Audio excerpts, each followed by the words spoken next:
welcome to USFL Today, the off-season edition. I am your host, Angelo along with my co-host, Luke Miller. Make sure you follow me on Twitter, X, whatever it's called now, at USFL Today, and also at USFL Generals, NJ_Generals, rather. And make sure you follow this gentleman, Luke Miller, at Luke Miller PFN, also on X. It's really weird saying that, Luke. How you doing?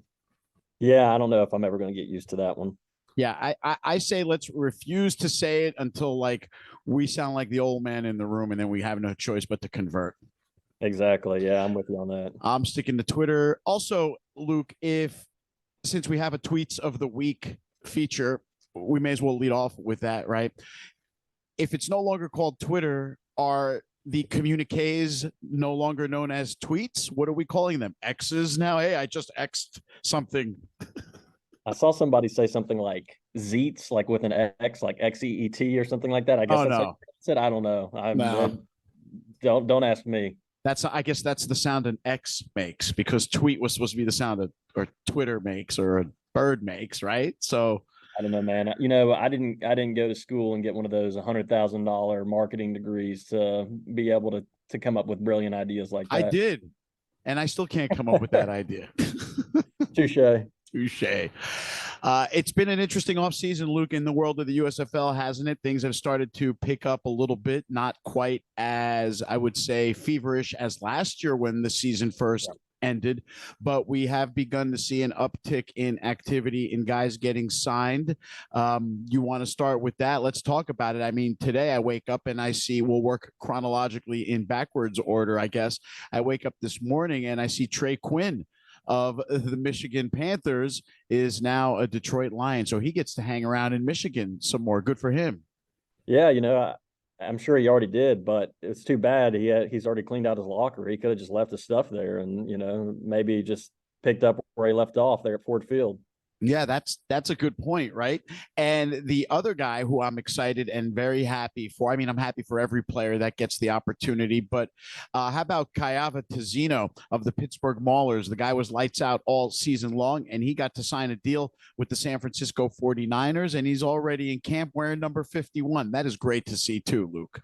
Yeah, absolutely. I mean, he was a guy that I think was long overdue, a little undersized. And so I think that's why teams had overlooked him. But, if you've been following the USFL this past season or for the last 2 years, you know that he's been one of the best defensive players for, all since the USFL came back in 2022. So it's, his time was due for sure. And I'm excited to see what he can do out there in California. When you look over the list of guys that have already gotten an opportunity and are in camp and signed with a team, the breakdown is very interesting. It's mostly Stallions. I mean, they started getting picked clean by the NFL the moment the season ended, but you've got 1, 2, 3, 4, 5, 6 Stallions, and now it's up to 4 Panthers leading the way. We actually just had a 7th Stallion. And who was the 7th one? Khalil Davis, defensive tackle. I did not see that one. So now we've got seven Stallions and we don't know Panthers. where he's going yet. He just got released for an NFL contract, but it hasn't been announced yet who he's signed with or where he's going. So we'll, wait to see where that when it comes out where that is. But he's the 7th Stallion now. So those are the 3 newest then: Trey Quinn, Kayava Tazino. So joining him. So going backwards, then we'll start from the beginning. Brandon Aubrey, of course, from the Stallions. Alex Magoo, Austin Watkins, Davion Davis, Jace Sternberger. A lot of playmakers and a lot of points leaving the roster for the Stallions, Luke. Yeah, I tweeted about this a couple days ago, but if you look at the Stallions depth chart, every starting offensive skill position player except for running back CJ Marable has now been signed to the NFL. So Stallions lost their starting quarterback, 3 starting receivers, and starting tight end. So all they've got back at this point on the offensive side of the ball is their offensive line and their running back. Well, having the offensive line remain intact is huge. If you're going to have to rebuild, in a sense, the offensive attack with a bunch of different skill players. But the good news for them is, though, that their second and third line skill players are pretty good. And you've got a guy like Marlon Williams, who's really a top line player, coming back next year also for the Stallions. This is kind of a strange thing to say, but in a way, all of those injuries last year are kind of helping the Stallions now because you had so many guys on IR who missed the entire season that they're not really getting looked at by the NFL because they're coming back from injury. But they were, slated to be starters for the Stallions in 2023. And now that the guys that kind of filled in for them are off to the NFL, they're getting to step back in where they were. So you think about, as you mentioned, Marlon Williams, Stallions' top receiver in 2022, was going to be the guy, the marquee guy. I mean, Skip Holt said that the plan was for him to be the marquee guy in 2023, misses the entire season from, torn Achilles. Now he's going to come back and be, likely the marquee guy in 2024. Whereas, who knows if he plays the whole year, maybe he's off to the NFL and you don't get him another year. Think about a guy like Jamar Smith. He was the starter in week 1 and was kind of projected to be the quarterback for the Stallions throughout the year, but he gets hurt. Magoo comes in, has obviously an MVP level season, off to the NFL. But now Jamar, unless he, signs with an NFL team, he did have a workout with the Panthers. Saw that. Hasn't signed yet, but unless he signs with an NFL team, it's very likely, very possible he could come back and be the Stallions starter for 2024. So guys that, you otherwise maybe wouldn't have expected to be back or maybe could have gotten the NFL shot because of the injuries are going to potentially be back with the team in 2024. And so, the Stallions, I don't know, Zach Potter seems to find a way to sort of reload no matter what happens. Another team, like we were just saying, that lost multiple players to the NFL is the Michigan Panthers. Wide receiver Caden Davis. We just said earlier, wide receiver Trey Quinn joining defensive players Levi Bell and Josh Butler. So the Panthers, although their record lacked, and although they did make the playoffs with that losing record, we're seeing now some of that quality that we all knew that they possessed despite their troubles last year, moving on to the next level too, Luke. Yeah, and I don't think they're done. I mean, you got to think, and he's gotten multiple workouts. You got to think at some point somebody brings him. Sure.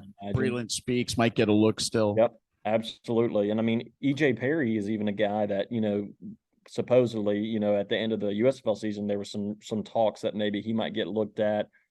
Josh Love had a workout, so I don't think the Panthers are done, but it is a testament to, really how strong of a roster they had. Now, it didn't necessarily translate to success on the field always like the Stallions did, but you kind of saw the spark that EJ Perry provided, and at the end of the year when they kind of started peaking. Obviously they lost in the playoff game, but close game. And I think we'll see how many pieces they're able to bring back, but they're doing a great job there finding talent and building a really solid roster. And I think especially if Perry comes back and they continue to kind of on the trajectory that they were on, they could be a force to reckon with next year, potentially, just depending on how things shake out over the remainder of the offseason. Yeah, he definitely added life to their attack in the last couple of games of the season.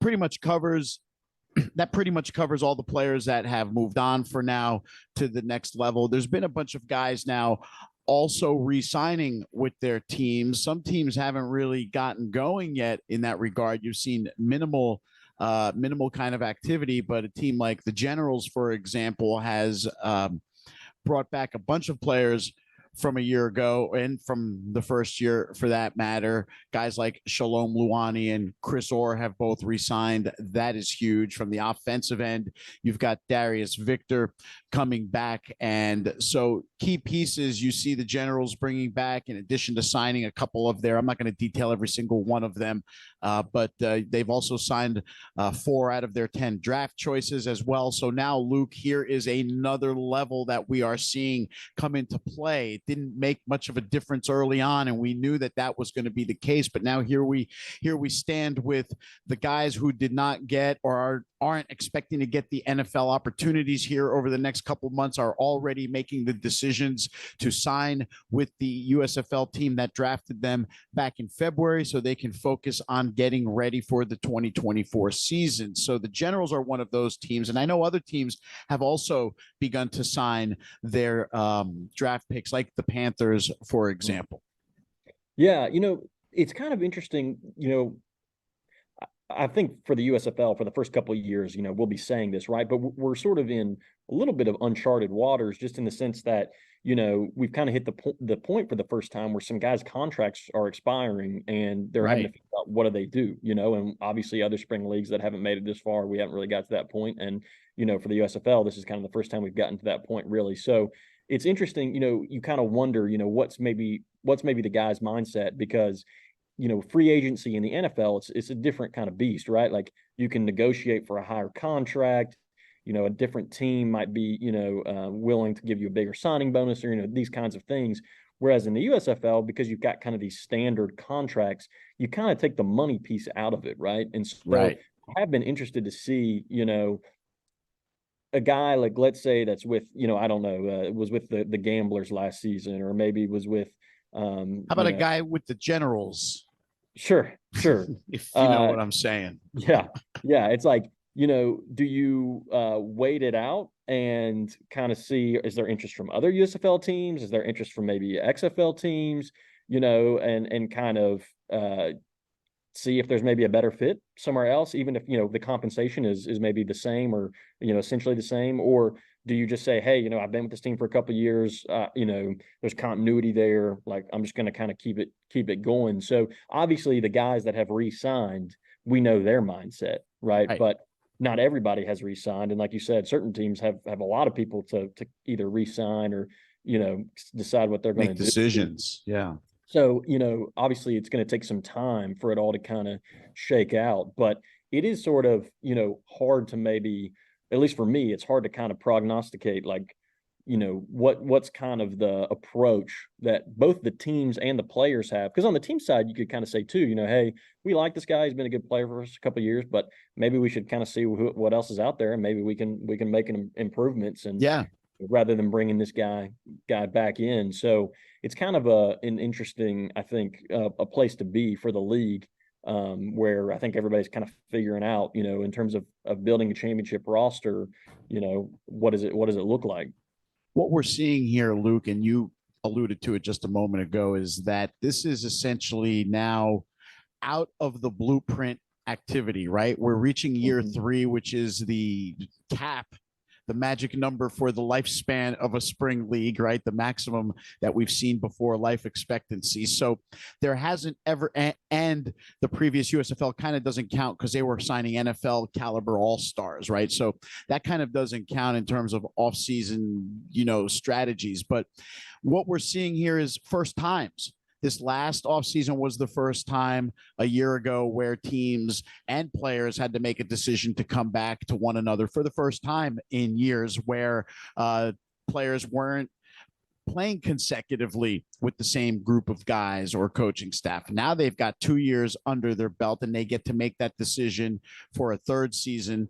The real free agency for a USFL player, to me, is the XFL. That's the real free agency. Without that, then they're really kind of stuck in that, well, I'm just going to play with whichever USFL team kind of fits me best.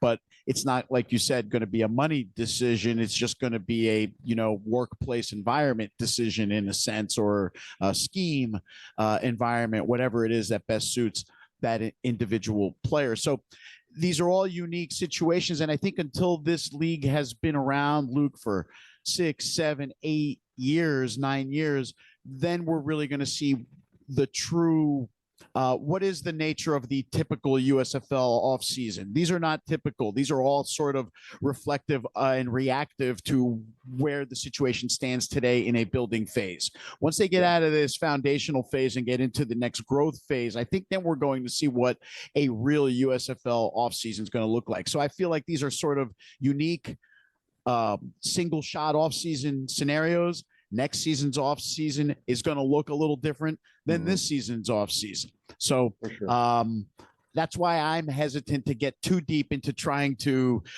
foresee what each of the teams needs to do, can do, or is willing to do.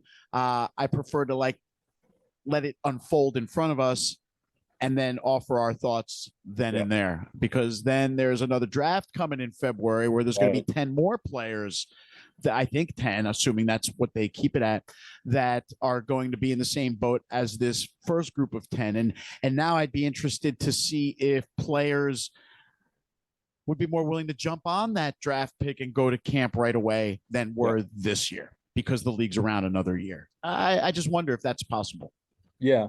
And I think, for the most part, like you were saying right now, at this stage in the USFL's history and life, and kind of at this point in the sort of free agent market, if you want to call it that, for the USFL, I think it's going to probably be fairly predictable. I mean, I think the guys that haven't re-signed yet probably, I would assume, eventually will. But I think one position that'll be interesting to watch is the quarterback position, just because my understanding, I'm certainly not an expert on the XFL, and I don't follow them quite as closely as the USFL, but my understanding is they are willing to pay quarterbacks a little bit more. Right. Or when the league started, that was kind of their approach. And so I think about a guy like, for example, Jamar Smith, who, he's kind of in an interesting situation where, on the one hand, he could there's the possibility he could sign with an NFL team, right? He's gotten some interest, had to work out with the Panthers, and so that remains a live possibility. On the other hand, his contract is set to expire, as far as I understand, I guess at the end of this calendar year, at some point this year. And at that point, he could be eligible to go to the XFL if he wanted, if they were interested in him. He's a guy that obviously had success in year one, led his team to the championship, looked pretty good in the first half of week one this year. So, maybe a guy that an XFL team says, hey, we might like to have him as our starting guy, or at least have him on our roster. And maybe they're willing to offer him a little bit more money than the USFL currently is. So then, there's that option. But then on the other hand, it's like, well, do I just stick with the Stallions? I had success there. This is my college coach. Does this, if I want to make it back to the NFL, and that's the ultimate goal, does this give me the best shot? Maybe I don't get quite as much money. Right. Maybe I don't get quite as much money as if I went to an XFL team, but I maybe have to compete for the QB1 job there. Like you said, I don't know the scheme. I'm kind of starting from scratch. So it is decide to say, hey, I want to just stick it out with Skip, maybe have a really good year in 2024, and then kind of go from there. It's hard to say, right? Maybe he says, I don't really want to come back to the Stallions. I kind of was forgotten about last year with Magoo, kind of, his ascendancy, and maybe it's time to move on and start something new. I don't know. I mean, there's not a lot of people in that situation that maybe have multiple options and multiple pros and cons. Like you said, in the future, as the league continues to grow and that sort of thing, maybe we'll get to that point where there'll be more to speculate about. But right now, I think that quarterback position is one of the few positions where it's like guys maybe have multiple options with multiple kind of different pros and cons. Jamar is kind of a good example of that. But I think for most other guys, like you were saying, for a defensive lineman or a cornerback or something like that, it's kind of like, the sort of a money, lateral move. Right. Money wise, you're not looking probably at a huge difference. And so it's kind of, I think, just like you said, it's more of am I comfortable where I'm at? Do I feel like I'm getting good opportunities where I'm at? If so, probably maintain the status quo. If for some reason, I mean, there's some guys that, maybe aren't happy with where they're at, and they could maybe. We've seen that. Yeah. We won't mention any names, but they might want to look elsewhere once their contract is expired. They have looked elsewhere.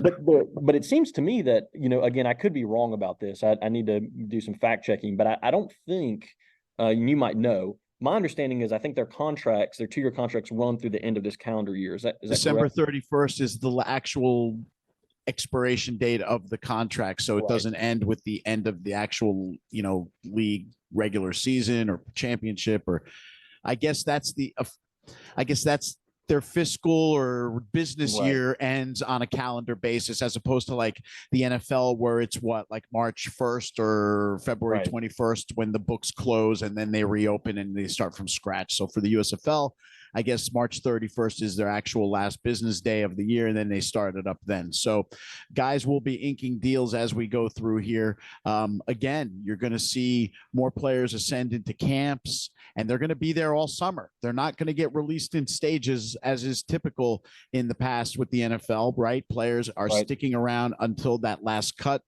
Rosters are going from 90 to 53 in a day. Right. So there's going to be a lot of dudes on the street looking for work, hanging around, waiting for practice squad opportunities until those start to dry up around November-ish. And then we'll see people making their moves for the USFL or the XFL for 2024.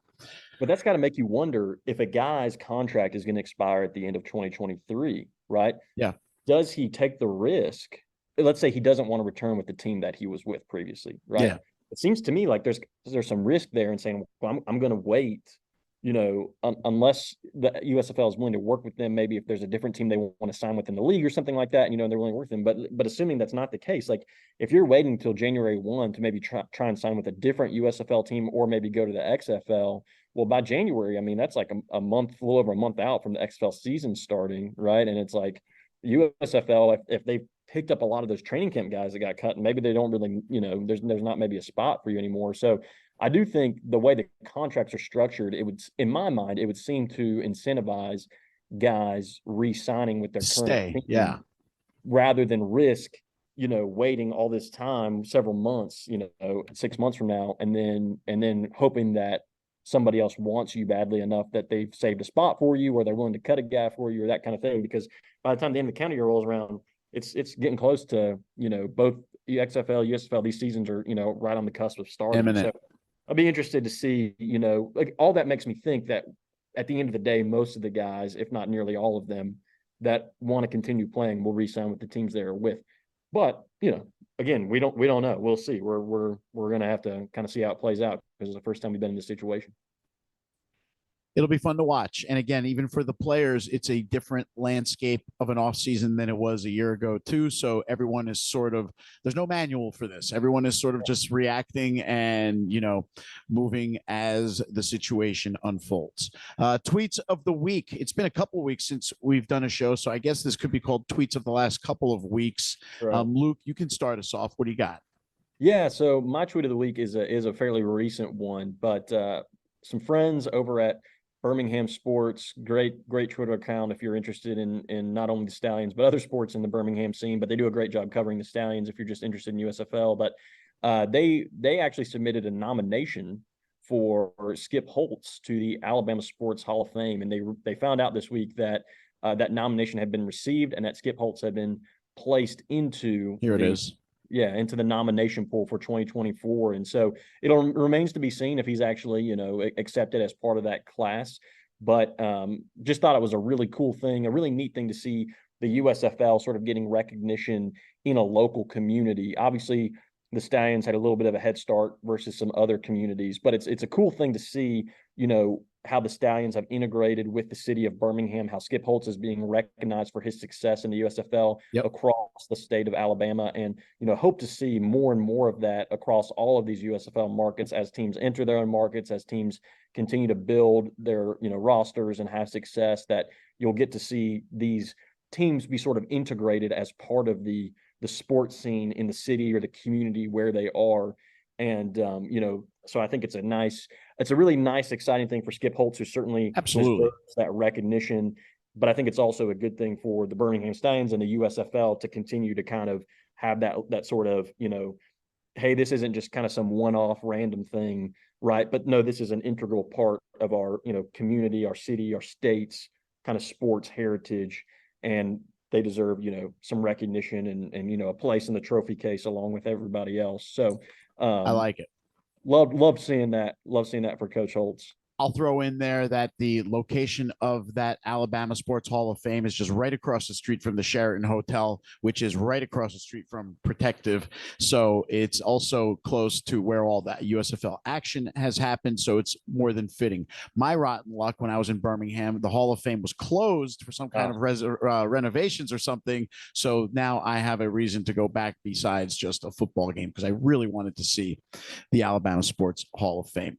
I've got two tweets of the week. One of them, I apologize in advance because I lost the tweet, so I can't credit the proper tweeter or Xer or Zexer or whatever we're calling it now.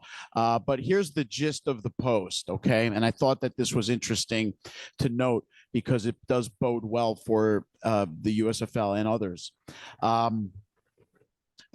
The person who tweeted pointed out that over the course of the next 5 to 6 years, I think through 2028, there are no major sports television rights properties up for grabs. They are all spoken for between now and then, meaning that all of these content providers who really need content, and including the live stuff, which drives mass viewership, do not have the opportunity to sign some of these deals. There's no British Premier League. There is no Major League Baseball. There is no MLS. There is no NFL. There's nothing. The only things coming up in the next 5 years is an NBA contract in 2025. And there's also NASCAR, which is kind of like, just on the south side of being a major league sport. It's up there. And then there's also some WWE properties, which are going to be up for grabs. But that is it in terms of live sports content from a major sports level, meaning that in another year or so, when the USFL's third season has concluded and their initial 3-year agreement with their NBC partner has expired, I feel like it's going to give this league an opportunity to explore a way to fashion their TV schedule to include more partners. I'm not saying ditch NBC for the next highest bidder. I'm saying incorporate NBC. Maybe you've earned the ability to command more dollars, and at the same time, find some of these other partners that are going to be in need of live sports to drive their subscriptions and their viewerships to kick in some additional monies that weren't coming the USFL's way. Because again, there's no content coming up for grabs for them to bid on until 2029, when some of these big time properties finally start to free up. No NHL even either. That's spoken for too. Can I get your thoughts on that for a second? Can I get you to speculate on something? Sure, go ahead. Since you know this world well, 2 questions. One, part A would be, given what you just said and given kind of how these things work, do you think it is possible and or likely that Fox and NBC would come to some sort of new agreement ahead of that 3-year expiration date? And then part B, I guess, to the question would be, if that doesn't happen, who maybe do you think some of those partners, in addition to NBC, that might be interested in getting into the USFL world could potentially be? That's a great question, because despite the fact that there are so many places to put a game, there's very few actual people that can bid to buy these rights. So off the top of your head, if you're thinking a broadcast network partner for Fox, like let's say it's not NBC. NBC says, no, I don't know why they would say we've had enough of the USFL, but let's just speculate that they said we're done with the USFL, but Fox is moving forward and they're saying we're funding another $150 million and we're going to do the USFL for another 3 years for sure. Who wants to be our broadcast partner? CBS comes to mind. I mean, they are a broadcast entity in the spring that could use some content, but they have March Madness, right? So they're a bit clogged in there until the beginning of April. And then they have the Masters, which rolls around right at the same time as the USFL kicks off. So could they participate? Yes, that doesn't completely preclude CBS from getting involved in the USFL, but it would have to make sense for their springtime business model moving forward. I mean, I've turned on CBS in the springtime on a weekend, and they don't exactly have any, there's bull riding on there. So right. I feel like there could be an opportunity for them, but I don't think that they're going to go altering their overall sports philosophy to shoehorn it in. If it's organic, maybe CBS is a partner. From the cable side of things, I mean, we've already seen USA, FS1, right? USA is the NBC cable entity. It's owned under the same umbrella, which is why they ended up there. And FS1, of course, being Fox's. So FS1 would probably stay in the picture.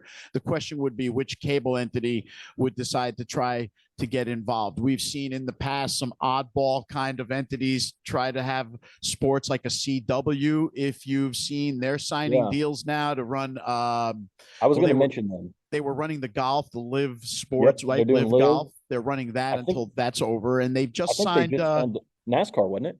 Did they sign NASCAR? They just signed college football. Who was that? ACC, I think it was. Yeah, they did an ACC football and basketball deal for kind of their non-marquee, I think, games. Right. And so I think I just saw they did today. I want to say they did something with NASCAR. Right. I did see that. I didn't read it in depth, but I saw that too. So now you've got this outsider network trying to become a player. So there's no reason why now some fresh money can't get into the mix here. The problem there is distribution. A lot of Right. markets, that CW network is buried on channel 46. Right. Here in New York, it's channel 11, which was always kind of a heritage station. We've always known to go to channel 11 for local programming. So it's easier to find. But, I don't know in Birmingham where the CW is, but I bet you it's in the 40s if you can find it. Yeah, I would have to. I couldn't say off the top of my head. I'd have to go look. So that's the downside to bringing in sort of a newcomer who doesn't have a real set network kind of affiliation where it's a hodgepodge of stations sort of picking up the pieces of the programming there to create a network, but in a pseudo sort of fashion. So while there's lots of places, and Lifetime for a while there was running some women's sports. They were putting on some women's soccer and some women's basketball for a while. And I believe those networks were even used here and there as an overflow for Olympics and those kinds of things. So you never know who might want to throw their hat into the ring. Luke, it's a little early to speculate, and it's hard to determine who might say I've got the money. Personally, I don't think a streaming only platform is a wise decision as a partner unless games are still going to be made available on cable or over the air. Simply because this early in the USFL's evolution, you do not want an exclusionary broadcasting partner right now. You want someone to show the games that everybody can get their eyeballs on. We already saw there was only 9 games on Peacock last year, and we saw all the pissing and moaning from people on X. I can't believe I just said that. But you get my point, right? Yeah. So it'll be interesting. My gut feeling is NBC ain't going anywhere. Yeah, I agree. No, this is just more fun speculation kind of thing. But I mean, sure.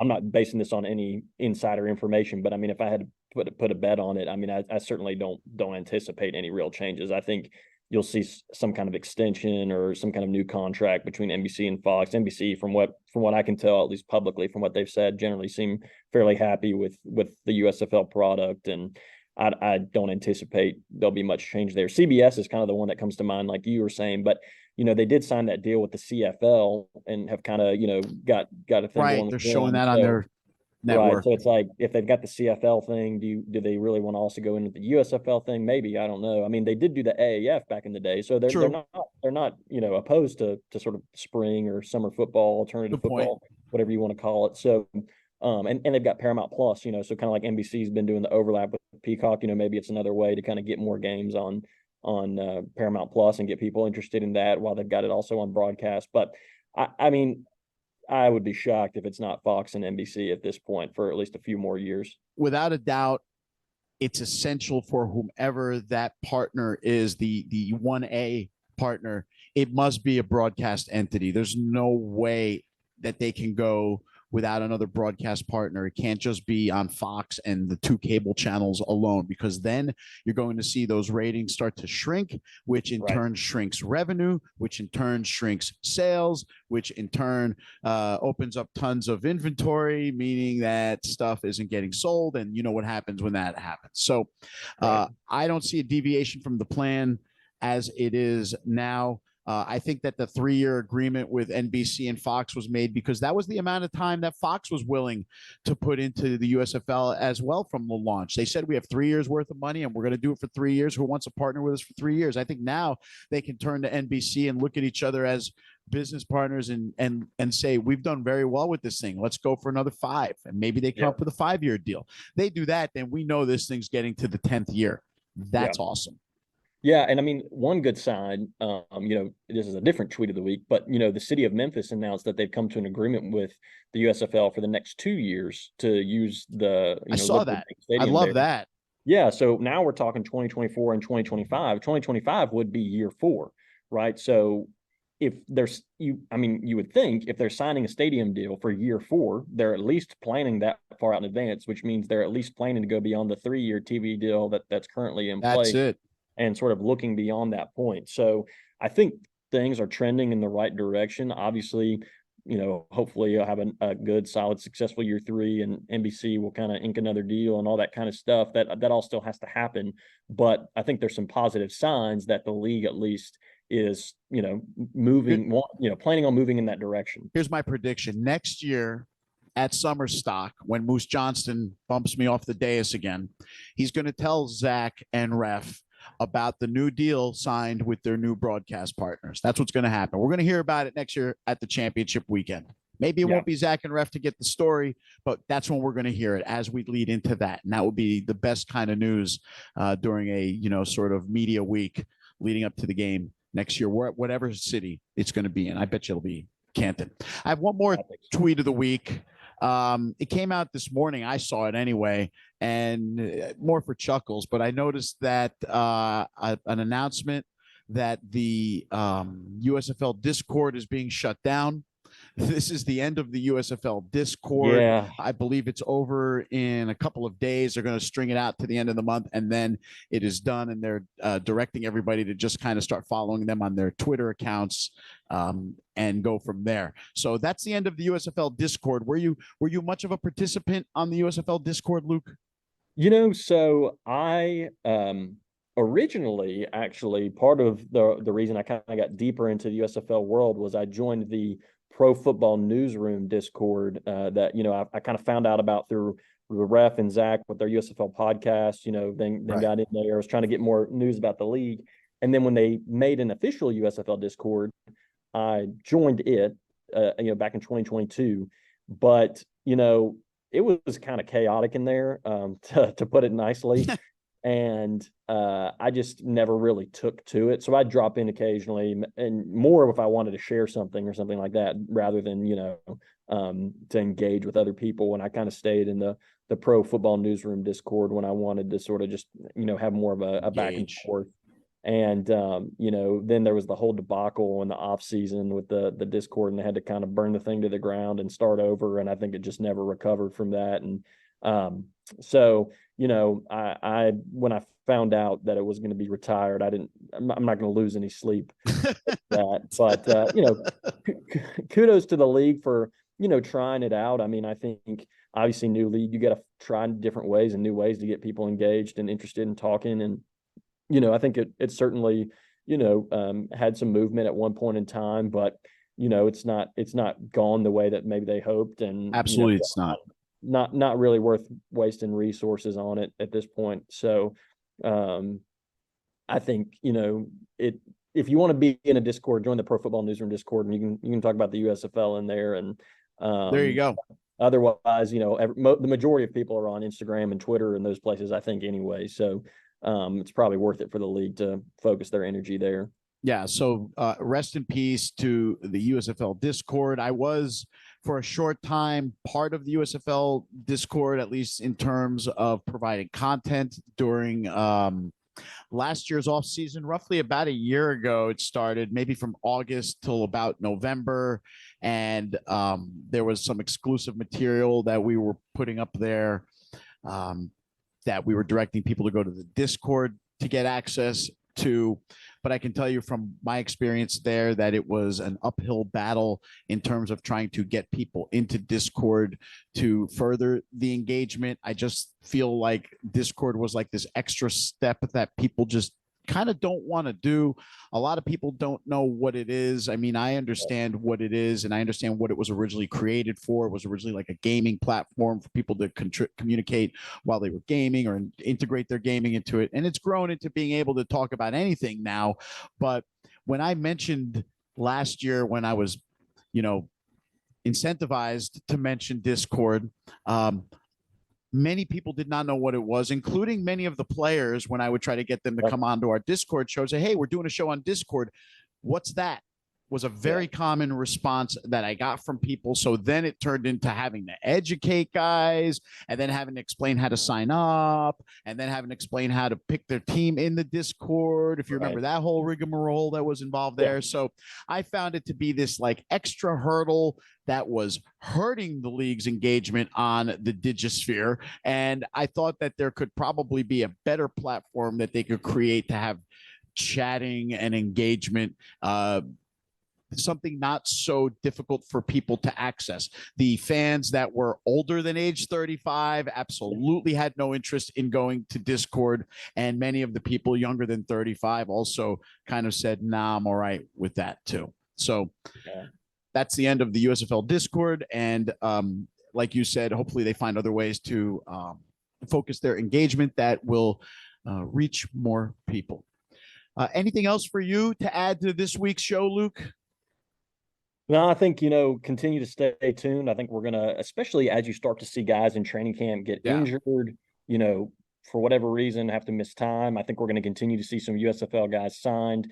Again, there's also that added layer, like we discussed, of guys getting re-signed. So there's, more movement, I feel like, and more traction kind of in multiple ways right now than, maybe last off season. And that certainly I don't think is going to necessarily slow down. So I think there'll be lots to kind of stay tuned to there and give us plenty to talk about in the weeks and months to come. Yeah, and in the off season, this show goes from being called Game Plan to just being called USFL Today, since there's no games to plan for just yet.